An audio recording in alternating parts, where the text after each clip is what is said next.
আমার নাম মোসাম্মদ শিল্পী সুলতানা। আমি প্রতাপনগর ৪ নম্বর ওয়ার্ডে বাস করি। আমার হাজবেন্ড অসুস্থ। এখন আমাদের একটা ফার্ম আছে, মুরগির ফার্ম। এই ফার্মে উনিও দেখাশুনো করেন, আমিও দেখাশুনো করি। এরপরে আমার শ্বশুরের একটা জায়গা আছে, সেই জায়গাটা আমরা ধান লাগাইছি। এর আগে আমাদের প্রতাপনগর ইউনিয়ন মানে নোনা পানিতে ওই যে ভেড়িবাঁধ ভেঙে যাওয়ার পরে নোনা পানি উঠছিল।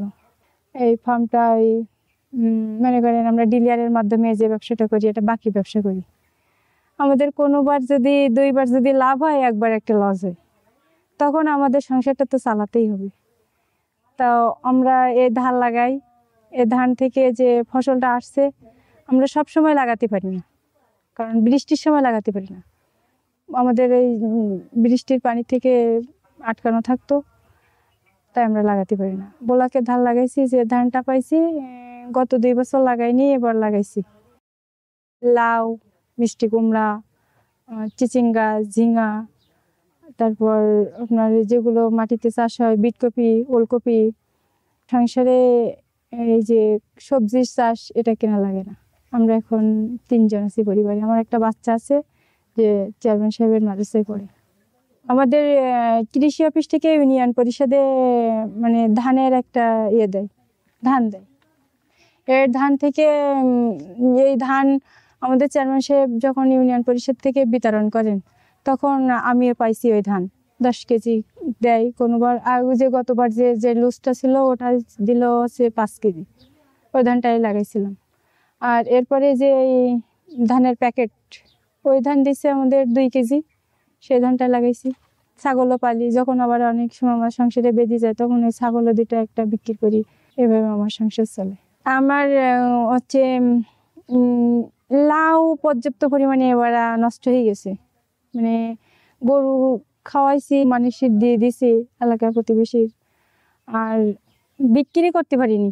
নষ্ট হয়েছে, আশেপাশে মানুষও লাগাইছে। আর যেটা আমরা বাজারে বিক্রি করব, আমাদের এখান থেকে দূর দূরান্ত, মনে করেন নোয়াবাগি, সেটা অনেক দূরে, সাতক্ষীরা সেটা অনেক দূরে, বুদাটা অনেক দূরে বাজার। 3 বছর ধরে এই চাষবাসের সাথে জড়িত আছি। আমার জরুয়ার একটা অসুবিধা ছিল আর কি।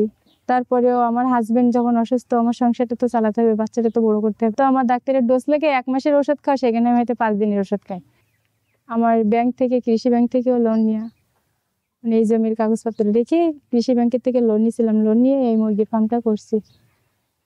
এখন মুরগির ফার্ম এ তো মরা ব্যবসা, সবসময় তো লাভবান হওয়া যায় না।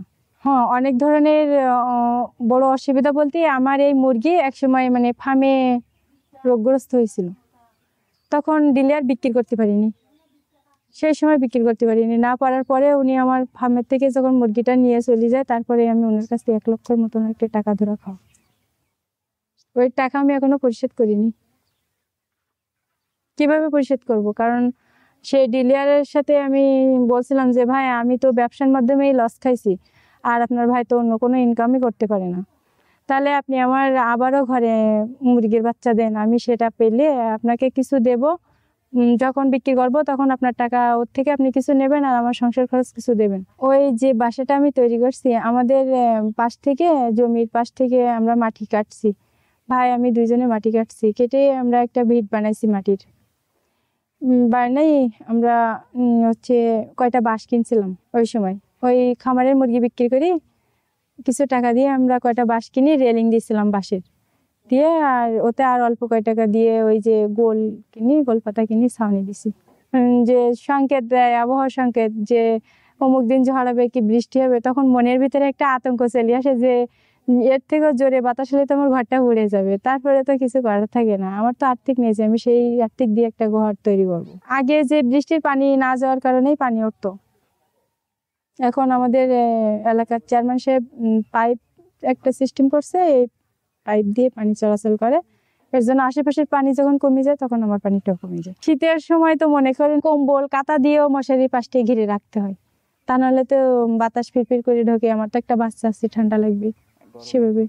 আর গরমের সময় তো মনে করেন ওই যে মুরগি আছে, তো ওই জন্য পাশ থেকে বেড়া দিয়ে, এই বেড়া জন্য বাতাস যাইতে পারে না। আর এটা যারা এই ব্যবসাটা করে, তারা মনে করেন বোঝে যে না, হয়তো যাদের আর্থিক আছে তারা তো লগতেই করে, আর আমার তো বাকি করতে হয়।